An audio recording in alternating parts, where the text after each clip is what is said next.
แขวงคำมนเมืองบุรพาบ้านละจังนุ่นมันนี่มีไฟมีหงชีเนาะต่ำนั่นนี่แหละ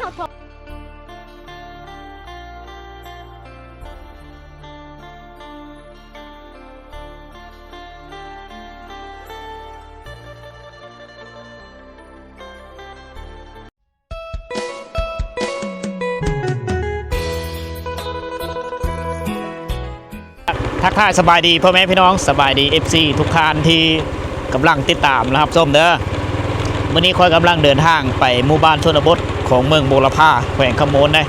ไปกับว่าตุกวิธีเล่าคือเก่าทุกคนเลยตอนนี้เรากำลังเดินทางเอามาแต่บ้านน้ำสร้างสีมุงนาเฮาพูดแหละเขตบ้านห้วยเฮ็ดบ้านห้วยเฮ็ดพูดแหละอยู่ในอยู่ได้ทุกคนเลยเป็นเขตที่มีไฟฟ้าใสวันนี้เฮาสิไปตามติดวิถีชีวิตของพี่น้องชาวลาวเฮาในชนบทโดยเฉพาะคือเขาจะอยู่แถวผู้ดอยนะเขตห่างไก่โซลิของเมืองบุรพาแหละนะเดี๋ยวนี้โอ้วิถีชีวิตแบบดังเดิมหลายได้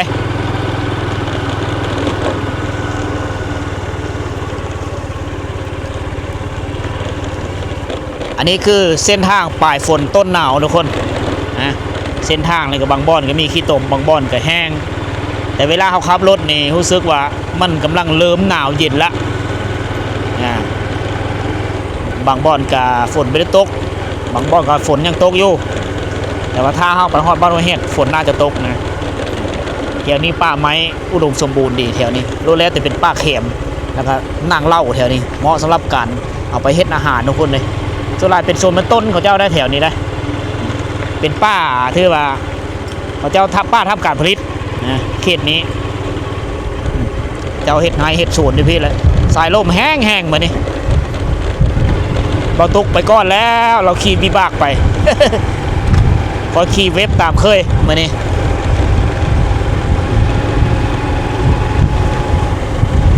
นี่เด้บางบ่อนก็มีขี้ตมขี้โบอยู่แต่กระบางเล็กน้อยเริ่มละทุกคนในปลายฝนต้นหนาวบ่เริ่มน้ำหงน้ำเป็นหนองตะกี้ยังมีขี้ตมอยู่อุ้ย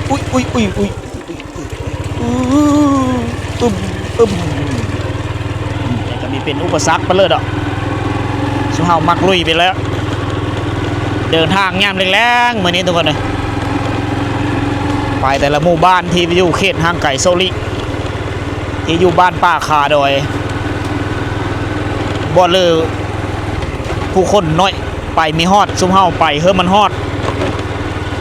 ถ่ายทอดวิถีชีวิตออกมาเฮ้พ่อแม่พี่น้องเฮาได้รับส้มอยู่ทางบ้านว่าเขาเจ้าเฮ็ดได้เลยอยู่นะนี่เส้นทางก็เป็นโซกเป็นเฮวบางจุดบางบ่อนอันนี้ใครแต่มันถือโซงมันแดดเด้ถ้าเอามาย่ำมาฝนแห้งโหดกว่านี้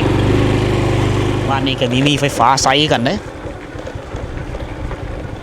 นี่ชาวบ้านใสวิถีชีวิตแบบเรียบแบบเงียบๆเหงาเลยแถวนี้กลมๆเงยอยู่แถวนี้ล่ะอยู่ตามไปตามธรรมชาติตามมีตามเกิดน่าจะเป็นบ้านห้วยป่าตัวนี้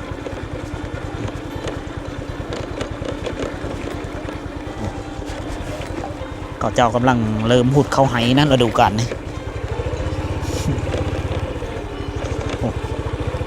เริ่มเข้าหน้าหนาวเลยบ้านนี้ก็มีเป็นบ้านเนื้อเป็นบ้านน้อย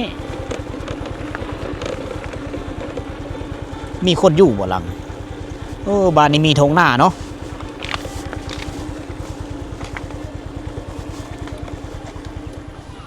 ผู้เสียงจากรถไถวนวันอยู่ทางนี้เด้นี่เฮือนหลังนี้แห้งโหดนี่เอาผ้าบัดมุงไว้เลยได้กับประมาณปีหนึ่งเท่านั้นอายุการใช้งานก็เบิดไปเสียงรถไถมาเลยทุกคนเซลมาเลย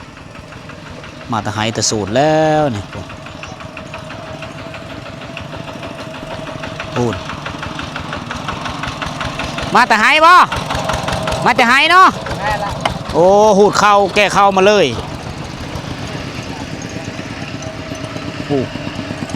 รถไถเพื่อรถไถมั่นไหนรถจักรพร้อม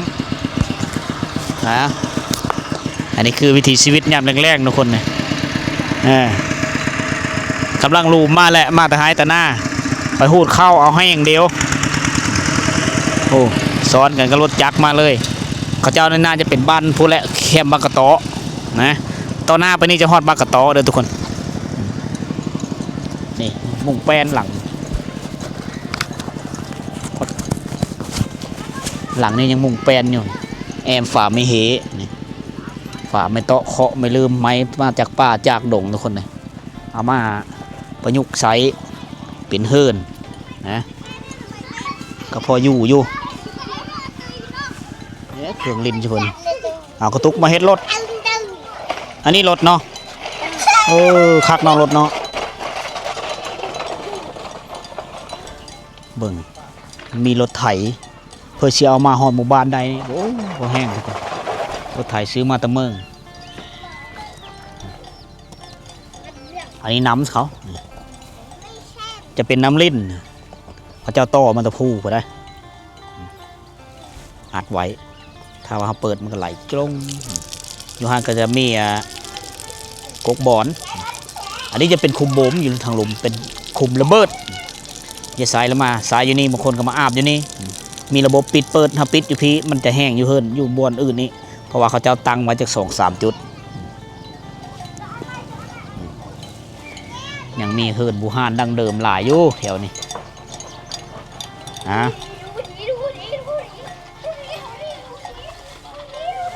ภาษาทางการนี่เขาจะเอิ้นบ้านละจังแขวงคำมนเมืองบุรพาบ้านละจังหน่วย2เฮิรนเลขที่47ทุกคนนี่ได้ ผ่านการสำรวจพลเมืองมาไม่เลยนี่เพราะว่าปี2025นี่สปป.ลาวสำรวจจำนวนพลเมืองที่อยู่อาศัยอีกเท่านึงทุกคนนี่เอาเพื่อกระใสกระตุกบูฮานกระตุกวายวัตถุอุปกรณ์ต่างๆใส่แบบเครื่องมือบูฮาน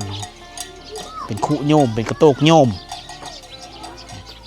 อันนี้น่าจะเป็นเราเข้าแล้วอันนั้นเฮิรนเดี๋ยวก็เฮ็ดเฮิรนใหม่เลยของอีตอนหน้าก็ได้อยู่เฮิรนหลังใหม่แล้วเขาเจ้าก็ค่อยปรับปรุงชีวิตการเป็นอยู่ขึ้นไปเท่าละน้อยตามเฮือแห้งที่มีตามกำลังทรัพย์อันนี้ก็เป็นเล้าเข้าเข้ามาแล้วก็ตามผู้บางคนก็ได้ต่ำเลยแถวนี้มีโฮงสีแถวนี้มีโฮงสีมีไฟฟ้าแล้วก็มีสัญญาณอินเทอร์เน็ตสัญญาณโทรก็มีอยู่นี่เขาเจ้าติดต่อสื่อสารกับโลกภายนอกนี่เขาเจ้าจะเบิ่งจานดาวเทียมนะเบิ่งโทรทัศน์เบิ่งทีวีอะไรทุกคนผู้เฒ่าผู้โอ้ก็อยู่เฮิรนผู้เดียวบ้านละจัง เฮิรนเขาเจ้าก็ตั้งหลังน้อยแบบนี้เงียบเสียบดีซึ่งเป็นหมู่บ้านชนบทปีหนึ่งเด้อทุกคนพวกเฮามาแต่ปีก่อนๆพอแหละวันเวลาผ่านไป1 ปีที่เฮามาตามติดวิถีชีวิตของพี่น้องเผ่าตรีเฮาอยู่เขตเมืองบุรพาอีกทีนึงเมืองบุรพานี้มีเผ่าตรีอาศัยอยู่หลายนะเผ่ามังกรนี่มีน้อยมีฮูว่ามีหรือบ่เผ่ามังกรอันนี้จะเป็นบ้านเผ่าตรีของเขตนี้มีแต่ในยุคตะกี้เป็นบ่อนมรสุมของสงครามทั้งนั้นเลยตั้งบ่อนละหลัง2 หลังขอบเขตเนื้อที่ดินของเจ้านี่เขาเจ้าไม่ได้จัดสรรว่าเป็นของเพื่อของมันนะผู้เลยจะตั้งอยู่เฉลยก็ตั้งไปเลยสำหรับเนื้อที่ดินปลูกสร้างสำหรับเนื้อที่ดินผลิตบ่อนทำการผลิตเขาเจ้าจะแบ่งปันกันจะมีเจ้าของไงทางไฮอยู่เฉลยเขาเจ้าก็จับจ้องอยู่หันเลยเบิ่งกว่ามีแต่ขุมระเบิดทั้งนั้นเลย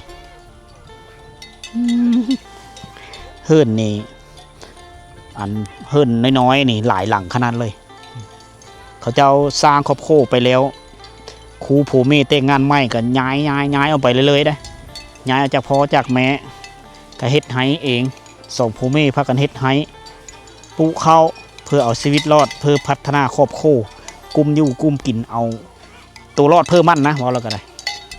พ่อแม่ก็แบ่งปันมุนมรดกเฮ้อเป็นต้นคือโง่เลยแหละแบ่งปันเฮ้อแล้วก็หากินพอเพิ่มพอมั่น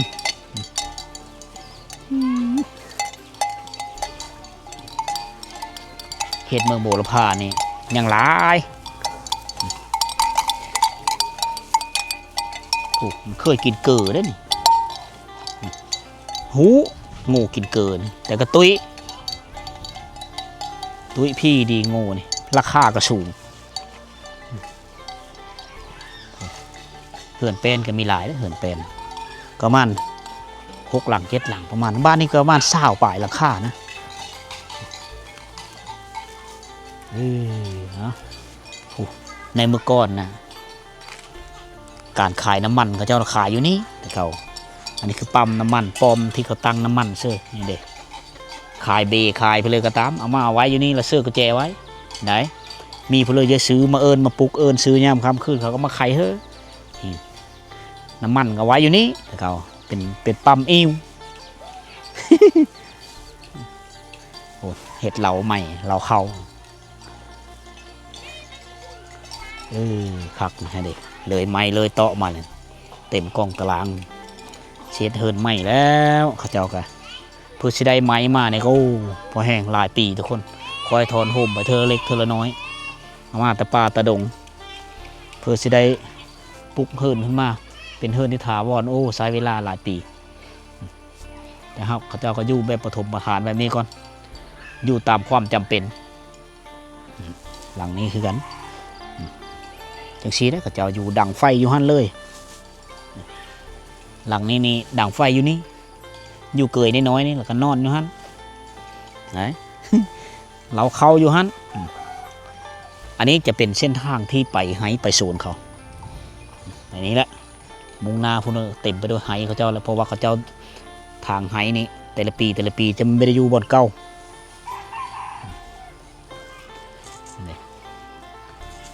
เอาอันนี้คือเฮิร์นแบบหมู่ห้านวิถีชีวิตอยู่ที่บ้านละจังบางคนก็เอิ้นว่าบ้านวังป่านะพาพ่อแม่พี่น้องเขามารับชมวิถีชีวิตยามหนึ่งแล้วก่อนมันสิคำปูไม่ดูลายก็หลายนี่หลังคาตัวนี้นี่จะเป็นหานขาในชุมชนไหนในเมื่อก่อนก็เจ้าก็ขายน้ำมันอยู่นี่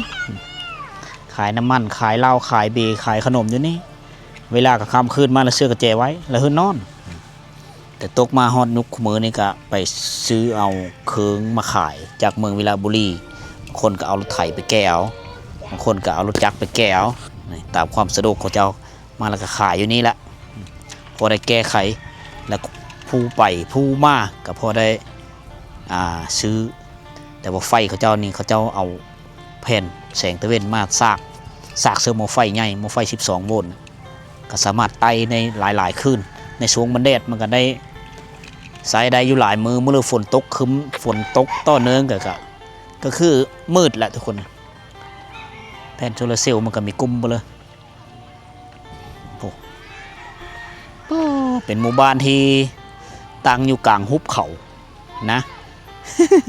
สายลมพัดเย็นเบามาแต่ผู้เริ่มเฮาสู่ฤดูหนาวแล้วทุกคนเอามาเบิ่งนี่กะโมนไปอีกเนี่ยนึงผู้ทางหน้าผู้แหละจะเป็นเขตผู้แหละเขตเฮาไปเลิกๆผู้จะเป็นห้วยแฮดละผู้อยู่ลุบๆนำไปเลยจะเห็นภูเขาอ้อมหอบเลยเป็นบ้านที่ตั้งอยู่กลางหุบเขาเฮิงแล้วนะที่วิเดมาแถวนี้ก็เป็นเวลา1 ปีสิ่งที่เปลี่ยนแปลงก็มีเพื่อหลายทุกคนนะมีการเปลี่ยนแปลงบางเล็กน้อยเขาเจ้านี่อีกประมาณ 4-5 ปีต่อหน้าเขาเจ้าก็เริ่มมีชีวิตการเป็นอยู่ที่ดีกว่านี้แล้วเพราะว่าหลายๆหลังคาเฮิร์นเก็บไม้เต็มกองตารางเฮิร์นเพิ่มมันเลยได้โอ้คุณฟัดเข้าฟัดน้ำต่ำเข้าย่ำแรงตึมต่ำเข้ามาที่ชนบทบางเธอเฮาจะได้นอนอยู่บ้านชาวบ้านตื่นมาเสาร์มาเฮาจะได้ยินเสียงตับเข้าตั้งแต่ดึก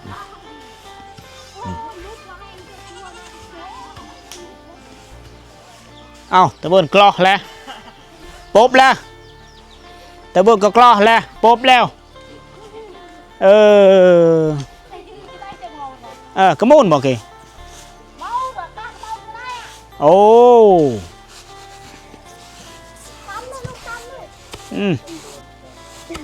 พูดอีลานี่ตำเก่งเอ้ยนี่เอาพูดมันนี่มีไฟมีหงสีเนาะตำนั่นนี่แหละผูกกระไดชื่อหงที่พายไฟฟ้ากันยังไม่ทันมามีเงินจะเก็บนี่ตั้มเวลาตั้มตำ2 คน3 คนเนาะ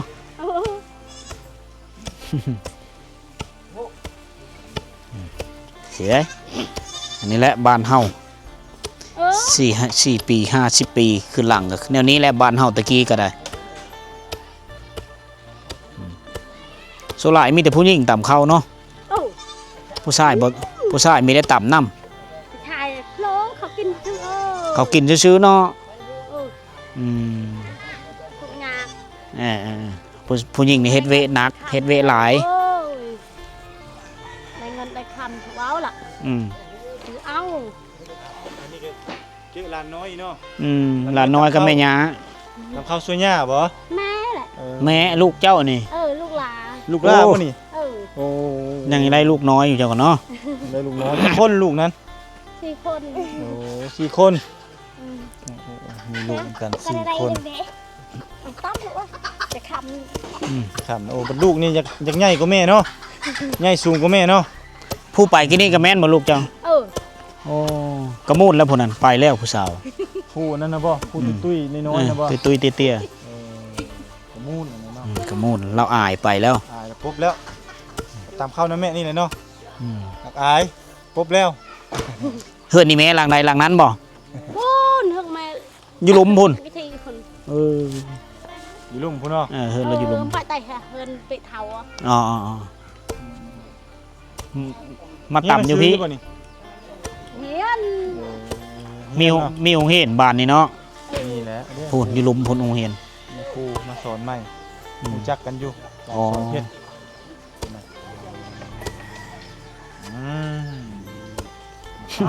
คลอนเธอทำไมกัน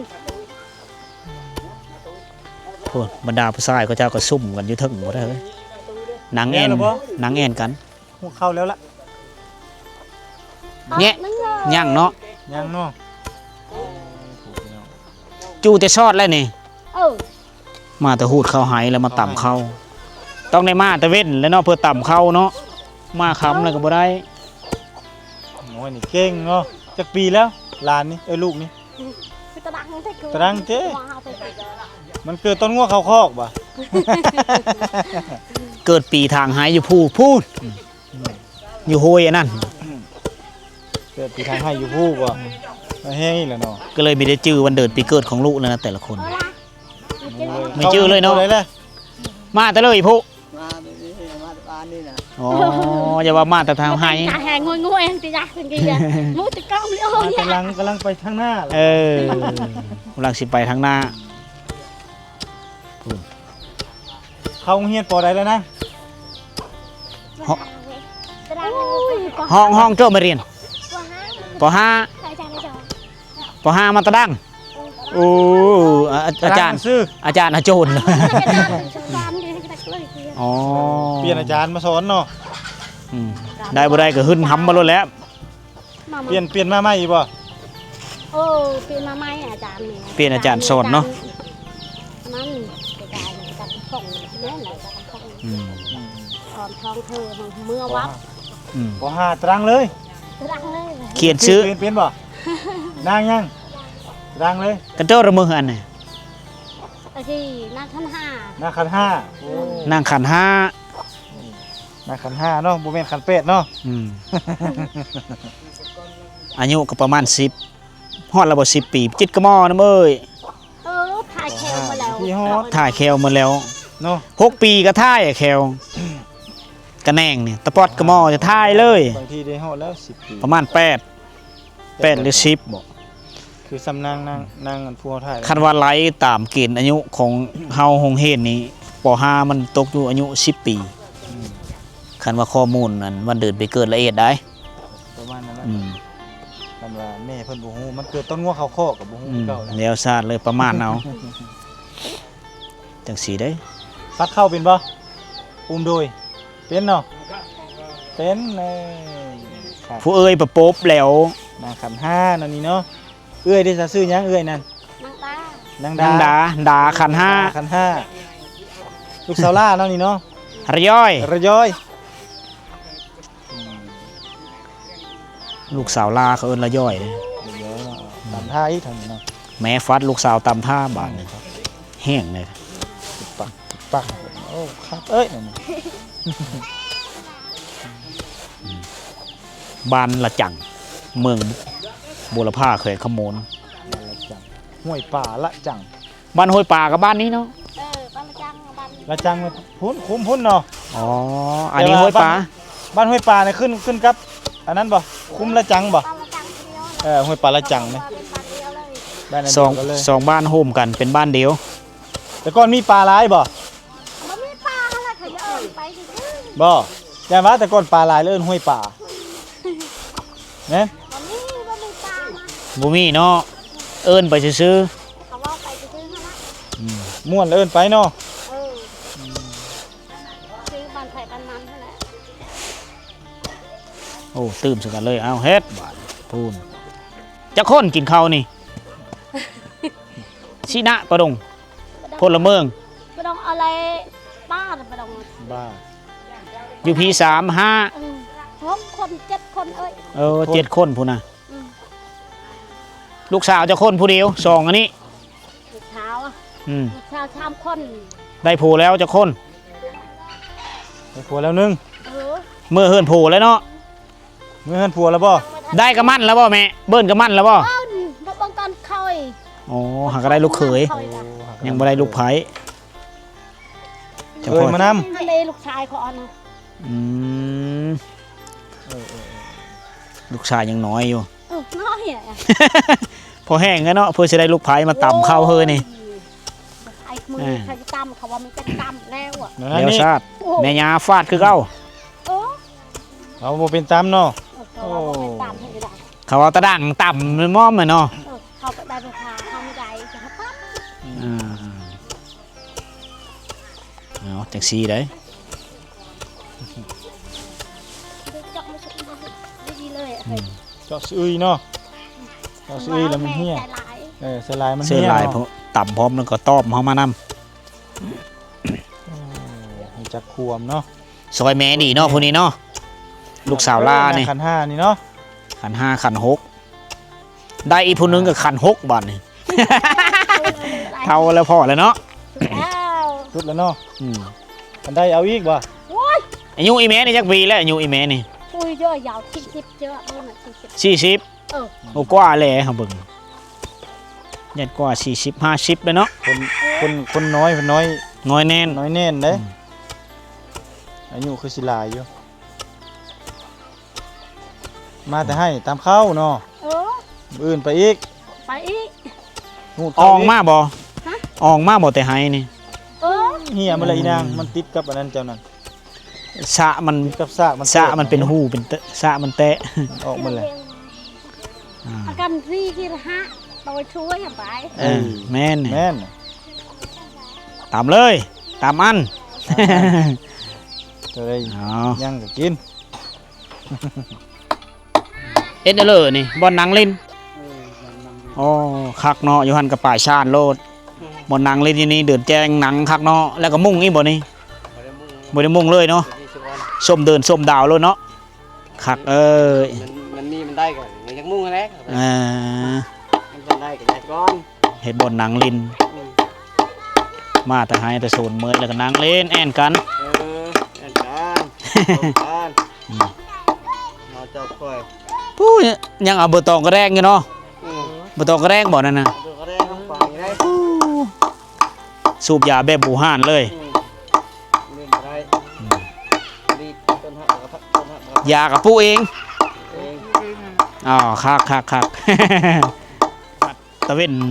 คำลงแล้วนะเฮาจะเป็นต้องได้เดินทาง อันนี้คือบ้านบ้านละจังแท้เลยแม่นบ้านต่อไปผู้นำตามเส้นทางสายนี้ไปได้บ้านละจังนี่เป็นคุมบ้านที่ใหญ่อันนี้ก็เอิ้นว่าบ้านห้วยป่า เมืองบุรพาแขวงขโมนเป็นบ้านที่ว่าคุมน้อยๆหลังคาเฮิรนประมาณ24-25หลังคาประมาณนี้แหละนะ ก็เป็นบ้านที่ว่าใช้วิถีชีวิตแบบดังเดิมหากินตามป่าตามดงอาชีพหลักๆก็แม่นเฮ็ดไร่แล้วก็ปลูกมันต้นได้คือทุกคนเห็นเด้อวิถีชีวิตแถวนี้โอ้โหเสพสุขสัญญาณอินเทอร์เน็ตก็มีบางบ่อนเท่านั้นต้องได้ปะไว้ดนๆมันจะมี อันนี้คือพื้นฐานการลงชีวิตของหมู่บ้านห้วยป่าทุกคนเลยนะมื้อนี้ก็ไปเป็นย่ำค่ำๆมืดๆแหละพวกเฮาสิได้ปิดคลิปอยู่บ้านนี้แล้วก็ไปนอนอยู่พูดแหละเขตบ้านบางพางหรือบ้านห้วยเฮ็ดสำหรับมื้อนี้เนี่ยมีเพิ่นหลายทุกคนเป็นวิดีโอยามแรงๆที่เฮาเดินทางมาถ่ายทอดวิถีชีวิตของพี่น้องเผ่าตรีเฮาอยู่ที่เขตเมืองบุรพาอีกเทื่อนึงทุกคนเลยเป็นได้เลยก็อย่าลืมติดตามรับชมสารคดีแล้วก็ผลงานของทีมงานของเฮาในเป็นมื้ออื่นเช้าแล้วก็วิดีโอต่อกันไปก่อนจากกันไปก็อย่าลืมเฮาไปกดไลค์กดแชร์กดติดตาม2ผอสีหอมเด้อทุกคนเด้อเพื่อมีให้พลาดคลิปใหม่ๆวิดีโอใหม่ๆนะมีสารคดีเรื่องเล่าออกมาเล่าสู่พ่อสู่แม่เฮาฟังเลยทุกคนนะครับชมอยู่ทางบ้านขอบเจอทุกคนที่ติดตามเด้อ